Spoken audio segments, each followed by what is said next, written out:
Nah, di sini gue punya contoh soal tentang torsi. Nah, bisa lu lihat di sini misal gue punya batang penggaris dengan total panjang berapa nih? 4 ditambah 3 ditambah 2, totalnya itu adalah 9 meter. Iya dong. Nah, terus yang gue tanya, kalau ada gaya-gaya yang terdapat pada penggaris ini, terus gue nahan penggarisnya di titik A, maka torsinya itu berapa? Seberapa kuat torsinya kalau gue nahan di titik A dengan gaya-gaya ini? Coba kita hitung. Pertama, di titik A itu ada gaya 6 ton, kita kalikan dengan lengannya 0 karena pas di titik rotasi. Lalu, ini gue anggap searah jarum jam itu plus dan berlawan arah jarum jam itu minus ya. Nah, saat di titik B, maka 5 dikali dengan 4 karena di searah jarum jam, ya kan, perputarannya. Sedangkan di C itu ada gaya 3 ton ke atas, sehingga dia berlawanan arah jarum jam, maka ada lambang minusnya. 3 dikali lengannya berapa? 3 ditambah 4, 7. Lalu ada di titik D 2 ton searah jarum jam dikalikan dengan lengan bebannya yaitu 9 meter. Maka lu bisa dapetin besarnya itu sebesar berapa? 17 ton meter. Artinya saat gue menahan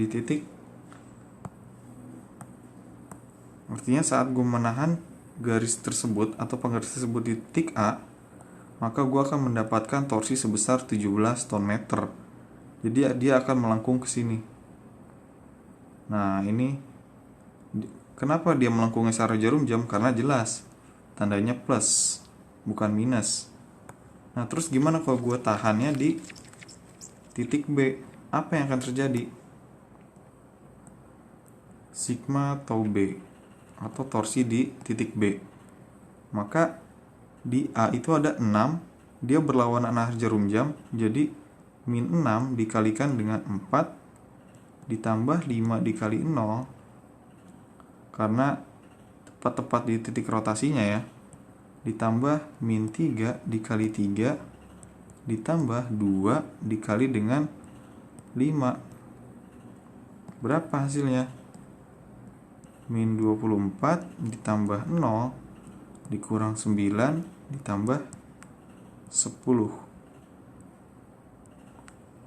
Oke. Berapa nih? Min 24 ditambah 0 dikurang 9 ditambah 10. Yaitu 23 ton meter. Artinya saat gue menahan di titik B, maka garis penggaris ini akan melengkung ke atas seperti ini. Nah, gue nahan di titik B akan melengkung ke atas. Karena apa? Karena tandanya itu adalah minus. Oke, mungkin ini. Nah, ini gue punya contoh soal kedua yang agak unik nih. Bendanya ini jadi nggak lurus doang nih, dia agak beda bentuknya. Terus gimana cara ngerjainnya? Ya sama aja ya. Misal gue minta sigma to di titik A. Ya, jadi lu ngebayanginnya, lu megang benda ini di titik A. Seberapa besar torsinya nih? Apakah searah jarum jam atau berlawanan arah jarum jam?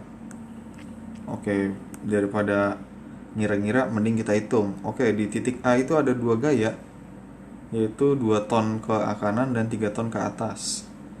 Karena berada di pusat torsi, maka nilainya 0. Dan di titik C ada gaya sebesar 4 ton searah jarum jam. Searah jarum jamnya itu ke sini ya. Nah, searah jarum jam 4 dikali dengan 7. Karena jaraknya 5 ditambah 2. Lalu ada 5 ton di D. Jaraknya berapa nih ke arah A? Jaraknya adalah 4 meter.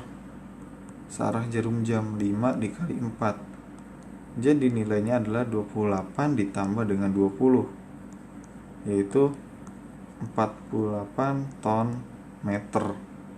Jadi benda ini akan berputar searah jarum jam kayak gini nih. Nah, ini titik A nya.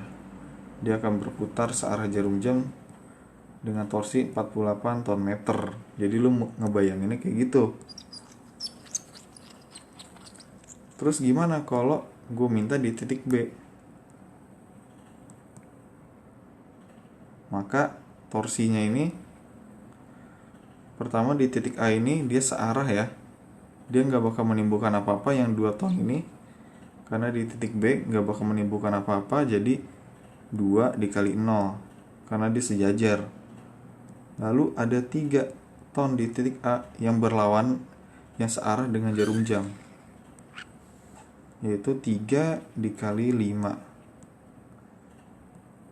Lalu ada 4 ton di titik C, 4 dikali 2. Karena jaraknya 2 ya, 2 meter ke titik B. Oke, jadi nilainya berapa? 2 ditambah 15. Lalu ditambah 8. Oh, satu lagi, 5 dikali dengan B. Ya, dikali dengan ini berarti ditambah 5 dikali 4 sama dengan 20. Berapa nih? 10 tambah 15 ditambah 20. 45 ton meter. Jadi torsinya itu sebesar 45 ton meter jika pusat rotasinya di titik B. Oke, kayak gitu. Untuk titik C dan titik D ini lu hitung sendiri dah gimana caranya. Pokoknya ya sama aja lah.